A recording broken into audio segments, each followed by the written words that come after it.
Hi there, it's Dr. JOYLYN Sparkles and welcome to your Power Hour. This is your time to put what's on your mind, on my mind, and we'll put our heads and hearts together and come up with a way to go from stuck to happy as fuck in as short amount of time as possible. Why? Because you are worth it, you are valuable, your time is valuable, and if you are like me, some of the shit that I'm talking about, you've been dealing with long enough, so let's do something different and get out of it already, okay? Because happiness is on the line. What does that even mean? Who am I talking to? What am I talking about today? Today is, here I'm putting us up on the big screen, which is my laptop. So super duper big, don't you think? Hang on, it's a little bit slow. It's just that day.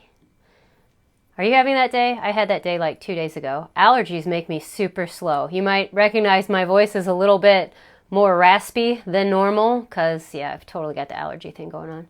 And perhaps this just isn't going to happen. Oh, here we go. Here we go. Look, I see me. Oh, neat. Okay. Real Talk. This group was originally called Real Talk. No fluff, no bullshit. Okay? Because I got tired of that fluffy stuff and thinking I was making progress when I was really only making marginal gains and not really working on the root cause, finding out what was really going on. So today is Real Talk because one of the things that my clients constantly tell me or repeatedly tell me, all different, never having conferred with each other, is what is it that they liked working with me is I told the truth. I was like a walking truth bomb. The bullshit just cannot stand in my presence. And let me be honest, guys, the reason that I'm so good at this now is because I lied to myself for so long. Okay, I've just seen how many different ways, intricate, subtle, overlapping, intertwined ways that these lies can work their way into our lives, into our brains, into our subconscious, into the fabric of our bodies, which is why we're feeling a little bit stuck. And so now I know how to get out of them. And I wish somebody had been saying this stuff when I was dealing with it so I didn't have to deal with it as long. So that's what I'm trying to do for you with this Power Hour, is to find a way to go from stuck to happy and fucked in a short amount of time, because there are so many more valuable things to be doing with our time than struggling with the same old bullshit, the same old narratives, dramas, problems. There are cooler things to do, like be happy, skip in a field, eat ice cream with somebody you love, lots more to do. Solve world hunger, get plastic out of the ocean. See, the list is endless.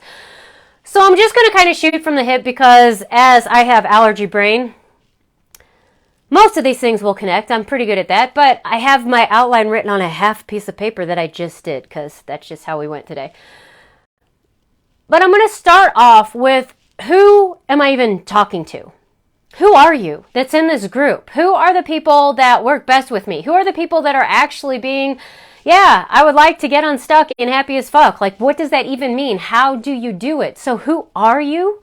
Well, you're badass, okay? Now, I know this because you're here, and only badasses are here who are even willing to look at some of these truths. A lot of people are going to want to hide for as long as possible because they are hard truth and unpleasant and will point to ways that we have been deceiving ourselves and not taking full responsibility. But you're here and saying, tell me, because I want to blow that shit out of the water.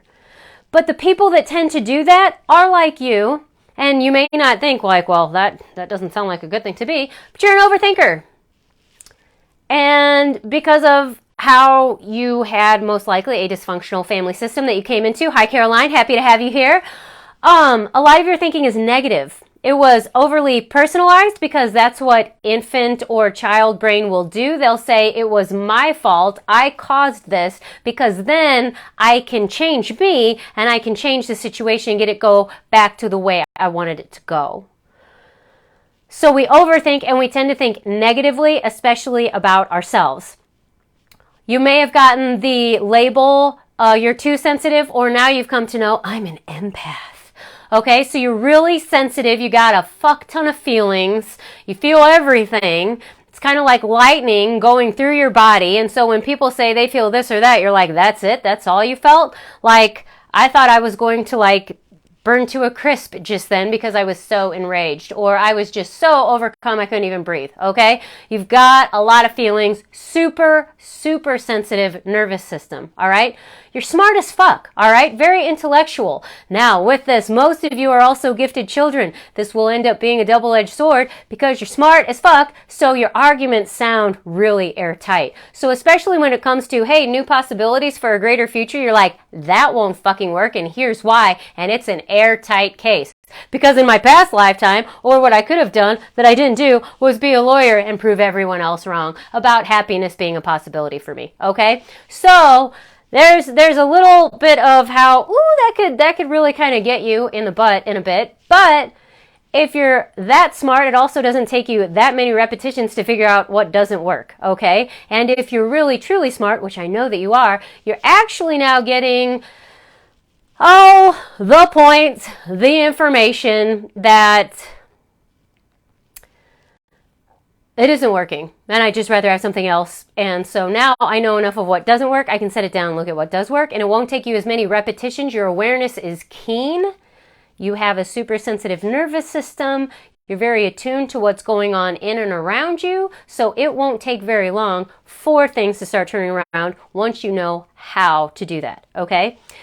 Then, a lot of people that work with me, because you're awesome, you're badass, you're beautiful, caring beings, you are considerate and courteous. And that's why sometimes you do end up on getting the short end of the stick, because you can't even imagine that people could be so cruel or hard or inconsiderate as they sometimes be.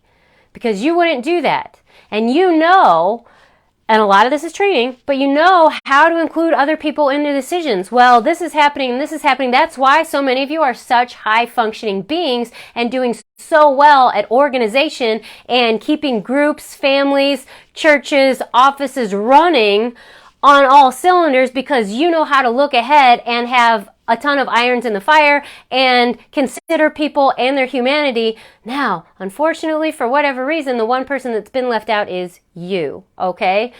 But do acknowledge and love your kindness, your caring, your consideration, and your courteousness, because manners actually are just nice, okay? And we can have more of that in the world, all right? Then, though, the thing that might be like the deep, dark secret, like that you don't want anybody else to know and shit, this is going to turn it down if you're in your office. Like, I'm a fucking emotional wreck. Everything bothers me. Everything gets under my skin. I personalize everything. I can't handle my shit. I yell at my kid. I scream at my husband. I slam doors. I throw plates. I eat up a lot of food and puke it out the toilet, okay? Like, whatever it is, I don't know how to handle my emotions. I somehow am able to fool a lot of people, or I think that I am, because I can appear very professional, but inside I'm like seething, dying, constricted, suffocating. Like, there's a million different words we can use, but deep down I know I'm not handling things as well as I could, and I don't think it's normal, and then I start to question myself because everybody else seems like they've got their ducks in a row or they're handling their shit, and I'm not, because I'm falling to pieces, and I'm exhausted, and I just don't really know how to start. Okay, does this sound like anybody you know? This is who I looked at in the mirror a couple years ago, okay? So I know who you are and where you're coming from, all right? I'm a recovering perfectionist, recovering eating disorder, recovering suicide, depression, anxiety, PTSD. All that shit is there. And now I'm actually finally, like, having gone through so much processing and therapy, being like, how come this seems to work for other people, but I just keep going to more therapy, okay? Because I just didn't feel like it was getting better. I started to see what was actually going on, how to actually get some momentum and change, and see what I actually needed to do, and how to shift my focus onto what would actually work, instead of doing work on shit that could never be changed, okay? Like the past, all right? Understanding it doesn't create change. Ooh, that should have been one of the truths I did. I might write that down. I'm writing it down. We are rewriting the outline as we speak. Like, this is like truly live and late breaking, okay? Like, if Kermit was here, like, attention folks, like, this is just happening, a new truth is being added. Is not changed. Okay, But here, let me answer another question. Oh, thanks, Caroline. Woo!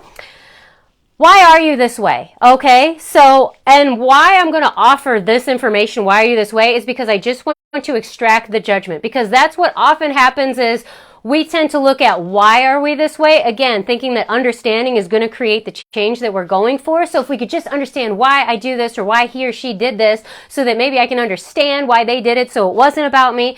And we want all of this explanation and meaning and justification, and really we want this logical sense for things that don't make sense because people don't make sense.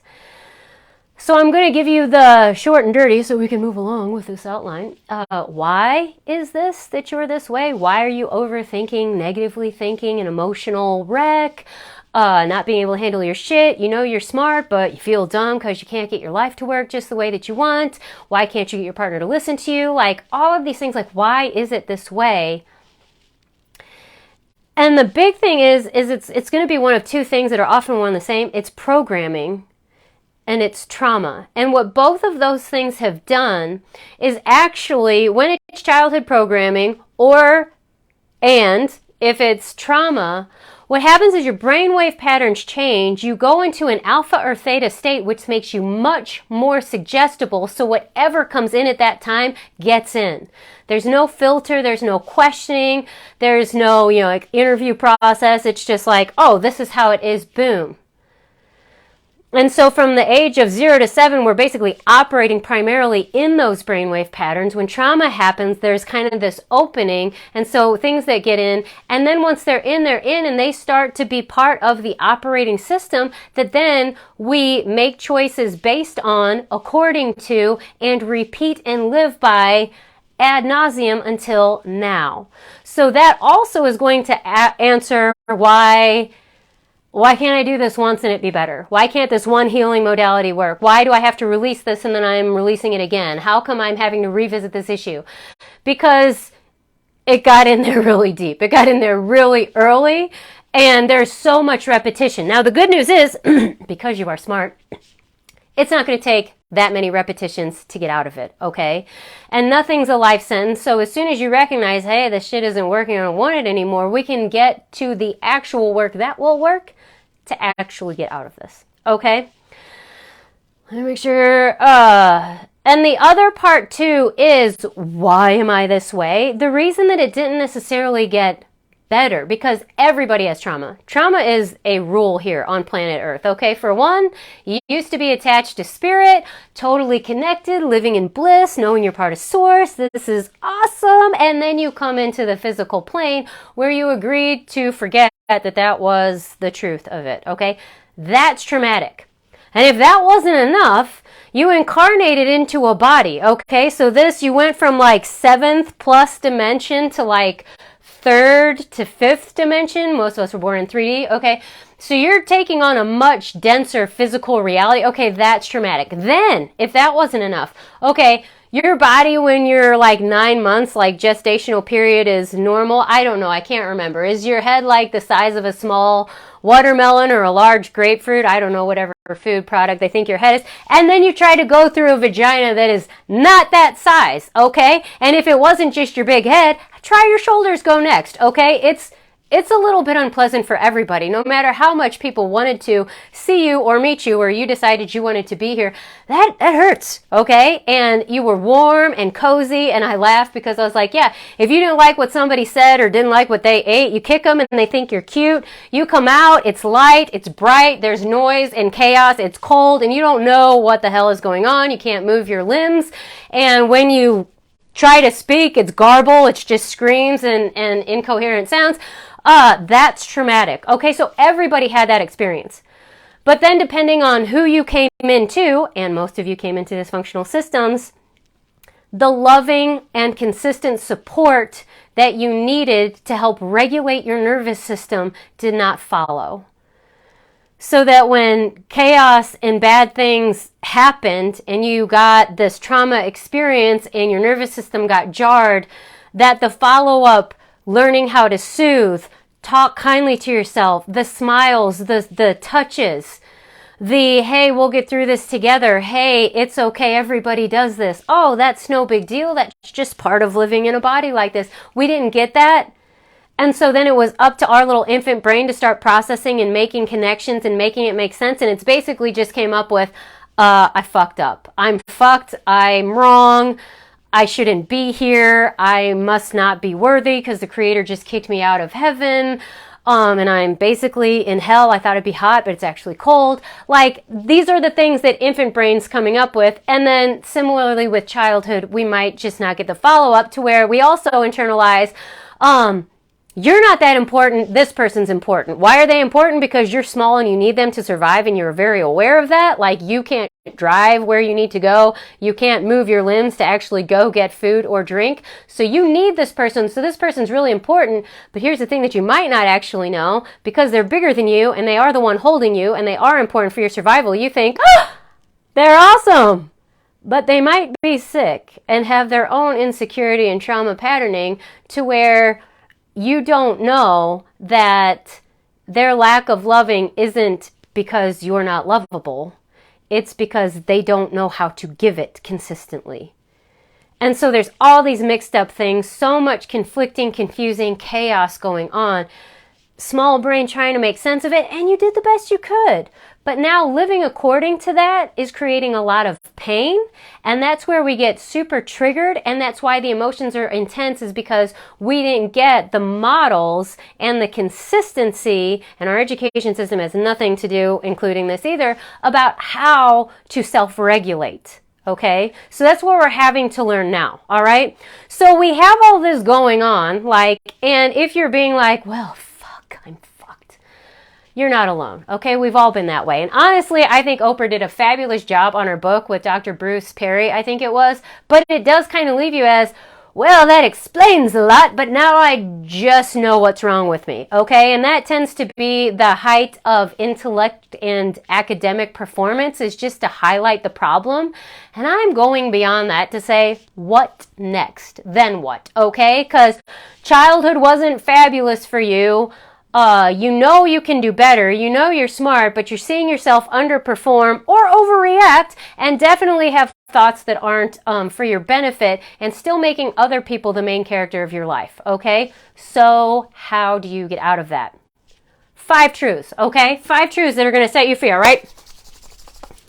In no particular order and not an extensive list, all right? But number 1, trauma is not what makes you special or unique, okay? Trauma is actually virtually, and I actually will say, it's universal. Everybody's experienced it. It's more just what followed up or didn't that determines the impact. But it's not about how bad the story is that determines whether or not you're going to get over it. And it's not what makes you special, because I think a lot of us really have this deep down knowing that we're special, but we don't know how or what makes us special.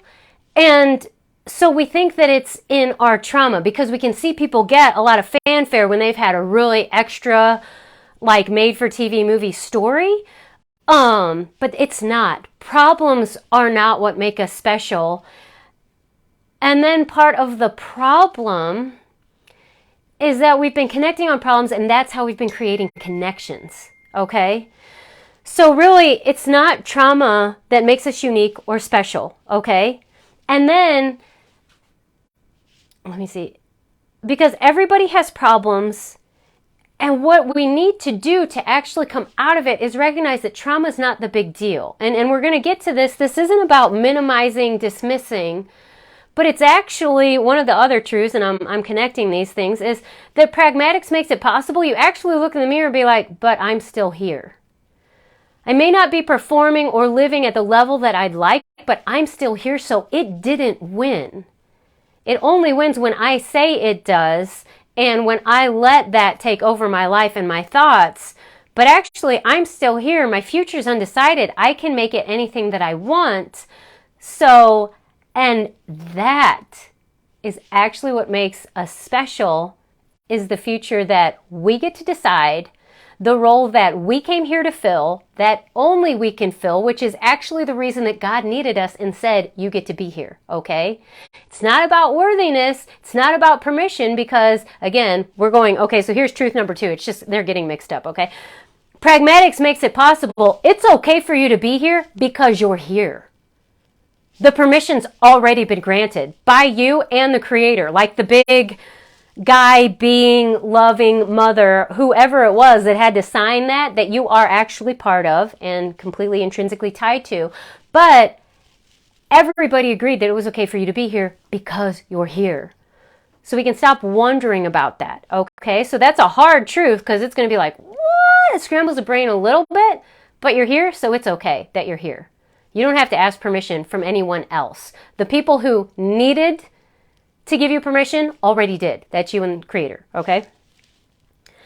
Then, when we're talking about trauma's not what makes you unique or special, no one else makes you unique or special either. I mean, I joke about it, it's a California thing. If you know somebody that does something, it's as good as if you did yourself. Sorry, California people, that's what I saw when I was there. But I used to do that with a twin. Oh, the coolest thing about me is this other person. You've got to meet her. That's what makes me special. Not me, not my future, not what I want to bring or create in the world. It's this other person makes me special. It's kind of the same thing as my past makes me special. This other thing, this thing outside of me is what makes me special. What happened to me, a circumstance is what makes me special. And it's not. It's actually just who you be, the energy that you are. The thing that you know that you're so good at, you think that everybody's good at, don't even know somebody could be bad at, so then you don't value it. That's what you actually came to be, speak, do, perform, whatever, okay? And the fun is actually discovering, rediscovering, remembering what that was and then doing it, and doing it with the body that you got, okay? Moving on. Feelings aren't facts. And that's not dismissal. That's a get out of jail free card. Okay? We are unique as we are. We don't need others to tell us we are unique. Yes. So true, Anna. Absolutely. Absolutely. But what we do, as you know, in the 90-day relationship remodel is start getting to see ourselves as a validating entity because we all cognitively sort of know this. It makes sense. But then why do I still need... I kind of want to know that other people like what I have to say and stuff. Part of it's because you're a social animal. You know, we're tribal. We want to know we're contributing. We're conscious. Part of consciousness, a whole. But it really is to start remodeling our relationship with ourselves and then being like, yeah, I'm the validating entity. I'm the one that said I get to be here just because. Okay? That's what you learn in a 90-day relationship remodel in a nutshell. Okay? One of the many things. All right? But your feelings aren't facts. They're actually just information about what you're thinking in the moment, about what's going on in the moment. And really, all you need to know about feelings and is, okay, A, you got to feel them, okay? They're for your body. But to start delineating, they're not all yours. They aren't the truth of forever. They're the truth of what's going on now and not the truth of your perception of the situation, but the truth of how you're perceiving the situation. Does that make sense? When you feel mad, it's not because somebody else did something wrong. It's because something is either you want to say something and you won't let yourself and your body's trying to give you this intensity to get over that hump. Or you might be aware of a presence of a lie, which a lot of times comes right next to truth. Okay, it got delivered at the same time. Here's truth, here's lie. They're both together, but you know that that lie is in there and it pisses you off. And before you think that it's somebody else lying to you, you better look and be honest in the mirror because it's usually about you telling you about what you could never do or what you should do that you hadn't done or something like that. You could never be this. Really? Okay. See, it's a lie. It can also be a boundary crossing of you aren't being honored. And a boundary crossing, again, is not about that person should never have done this. Am I being an advocate for myself? I'm being like, this anger is kind of telling me something's not okay. I don't feel safe and I need to realize what that is. Do I need a drink of water? Do I need to take a step back? Do I need to break eye contact or make eye contact? Do I need to use my actual voice to say, hey, I'm not comfortable with this conversation. Can we talk about something else? Like, we have to start getting aware that our feelings are information. And then even for those of you empaths who are super sensationally sensitive, is it mine? Do I even, like when it sticks around and it will not go away, like, it won't go away, it probably isn't yours. Okay, so lots there, a whole separate power hour, but the truth is, feelings aren't facts, they're just information of what you're thinking right now. And again, a lot of it might be outdated and inaccurate because the connection and the perception was something from way back when. Just keeping this shit in mind, okay? Here's a fun one that some people might resist. Empath and narcissist, for the most part, are just roles of trauma sensitization. So these things that we're like, oh my God, I can feel everybody else's feelings. That's actually just a super sensitive nervous system, probably more of an indicator of early childhood trauma than it is a superpower. Not that it can't be used as such, but here's the thing. You can be super aware of other people, but you can never process feelings for them. That's crap. And just because you're aware of something doesn't always mean you have to do something. That's again trying to process something for someone, or then what we tend to do with the dysfunctional childhood programming that accompanied this sensitization, we try to change ourselves or make everything better. When sometimes there's just a level of chaos and discomfort that comes with living on a planet with other human beings that don't make sense, that just because we are aware that somebody feels something doesn't necessarily mean we were wrong. Doesn't necessarily mean that we have to back down. Doesn't necessarily mean we have to escape or become invisible or evaporate. And it also doesn't mean that we have to puff ourselves up and go at them and prove to them and work harder to get them to understand us. It can actually just be a huge level of awareness, and then we can start to use it for our advantage, okay? But again, whole nother, series of powers hours. Really, if you want that, you're going to have to get coaching, okay? Because it's big. But knowing it's just to not create an identity around any trauma.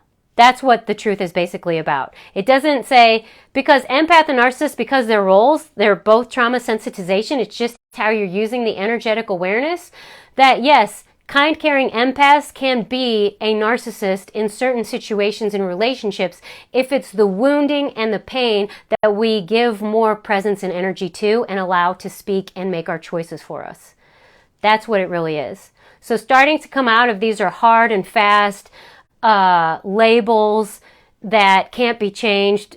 They're just dynamics, actually. And the more that we are, I am this, you are that, we maintain this source of separation that creates more pain.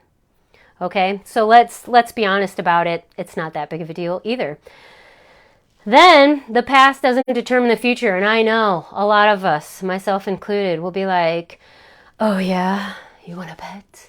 Then how come I'm still struggling with this? Because it's been so long and this many attempts and blah, blah, blah. But the truth is, this is a free will universe. And even though we might have some karmic contracts, here's the thing about ascension and redemption and salvation and forgiveness and all these lovely things. It's all negotiable at this point. Karma is actually over. We can step out of karmic contracts. We can actually finally own our power and say, fulfilled, done, got it, don't have to do this again. Oh, I have been in the same relationship 8 times with different people, but all the same energy. That's not fun anymore. I'd like something else. Ta-da! It's as easy as that. Your past does not determine your future. There is nothing that is a life sentence. And really, the more we get interested in what our future is outside of what our past is and not making choices about our future based on what we think is possible because of our past, whole new ball game, okay? And why not May 17th, 2023? It's a good day. It's opening day, all right? New future is possible, all right? Past does not determine your future. Pragmatics makes it possible. I've already covered that one. And then, we might be going over 5 or 6, but whenever you are stuck and there is this thing that seems like you can't change it, like no matter how much you try, it just won't change, you're just not getting it, there's a couple of things that it could be. One, the biggest one is probably it might not be yours. It might be an issue, a feeling, a should, an expectation, or something that just isn't yours. It's not what you came here to be or bring. And so you can't change it because it's not yours, you know? Have you ever seen sometimes activists, they get an identity from being against something, but that something doesn't ever change because either, for one, it's actually not what they came, because none of us came here to be against something. We came to be for something.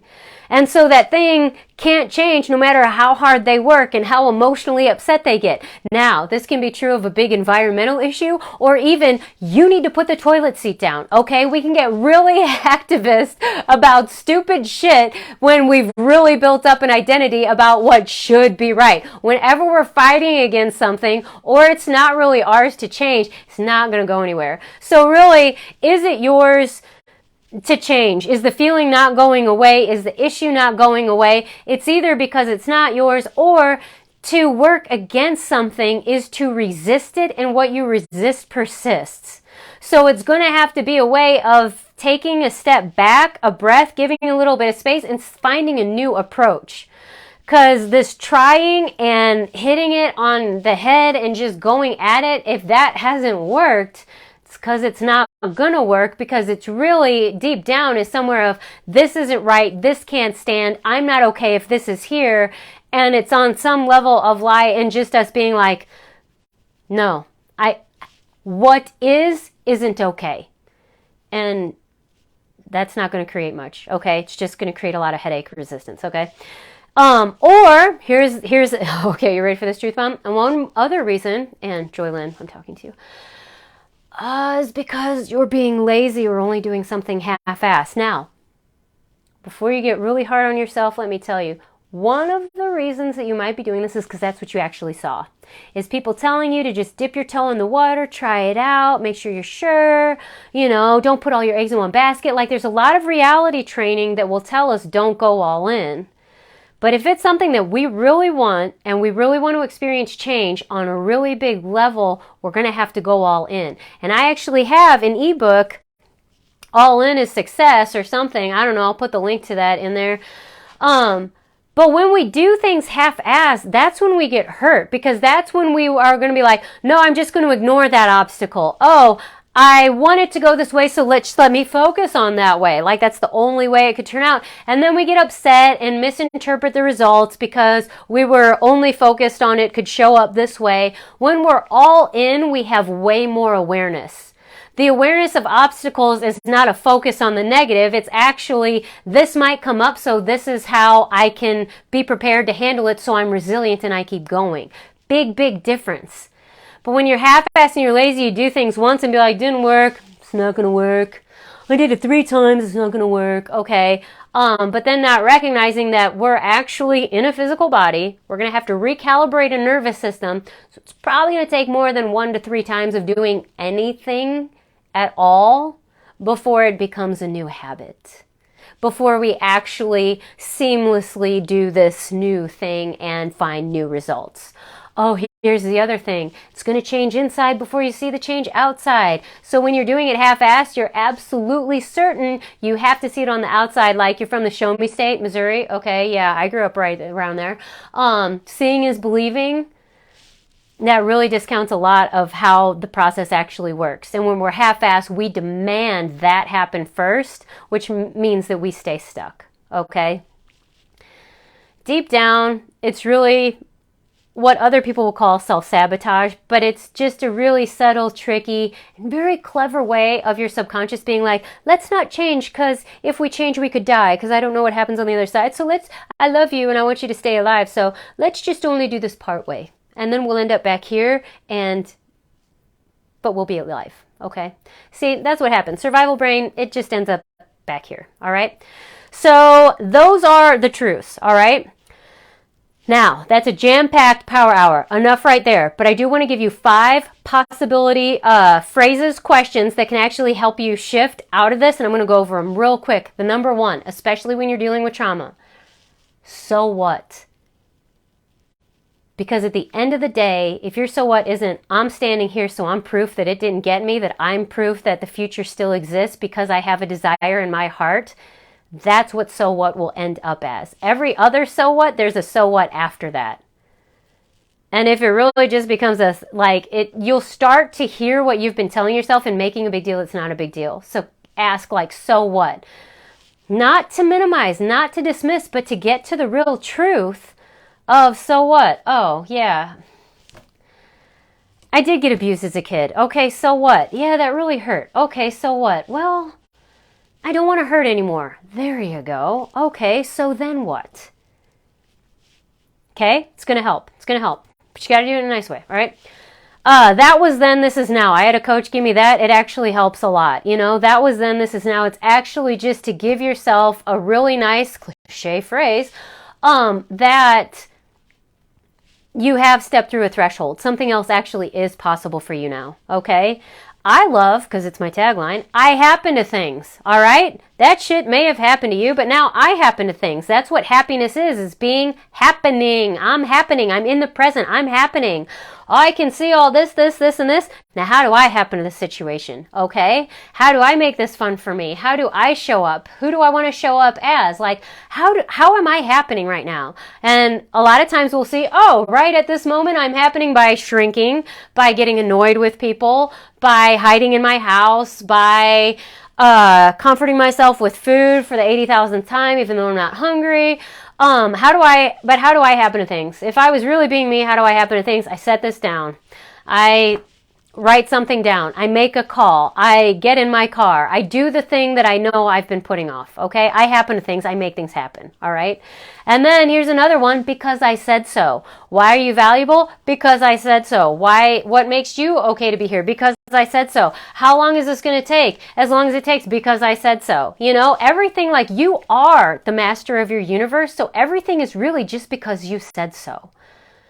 That's a tough truth. But once you get it, then you learn you can say anything you want and it'll go because you said so. But then you start being a little bit more careful with your words and it gets to be more fun. All right, and then number one, because here's the one that in a dysfunctional childhood you didn't get and constantly seek out in romantic relationships, but that you can actually deliver for yourself. Let's figure this out together. Everything is figure-outable. And so you look at yourself in the mirror, you hold yourself tight, and you say, let's figure this out together. Whatever hole I have dug myself into, I'm going to find my way out, and I'm here with me, myself, and I, my subconscious, conscious, superconscious, my 8-year-old self, my 2-month-old self, my present self, and even my future self. Like, let's get through this together. It's together. It's community. It's connection. That's what we're really actually seeking. And when we start to use the language of together and not being alone, we actually start to become a greater source of love for ourselves and have a better understanding of what love is and what does in one's own benefit. Like, there's been times where the victim wants to say, oh God, there's so much work. Why bother? Because that's what love would do. Love would say, well, we'll start from here and we'll figure this out together. And for as many people who have cut their life short because things seemed impossible, the same number of people have probably found a way out from the very similar circumstance, just with a different level of functioning, okay? So much is actually possible now, all right? So those are just a couple of words and phrases to keep in mind. So that you can actually get out of this. So I've got to get off because I have such a bad habit of introducing new material at the end and loving you so much. I want to keep talking to you, but I value your time and I want to keep this short. So this is your Power Hour. I'm already looking forward to speaking to you again next Wednesday. And until then, know you're loved. Everything is figure-outable. It is not your trauma that makes you special. And if you would like help from me to actually get through this faster, then DM me or send me an email and we will talk about what will work for you. All right? I love you so very much and use my love. You can lean on my love and confidence to give you a little model of your own. And I'll talk to you next week. Mwah.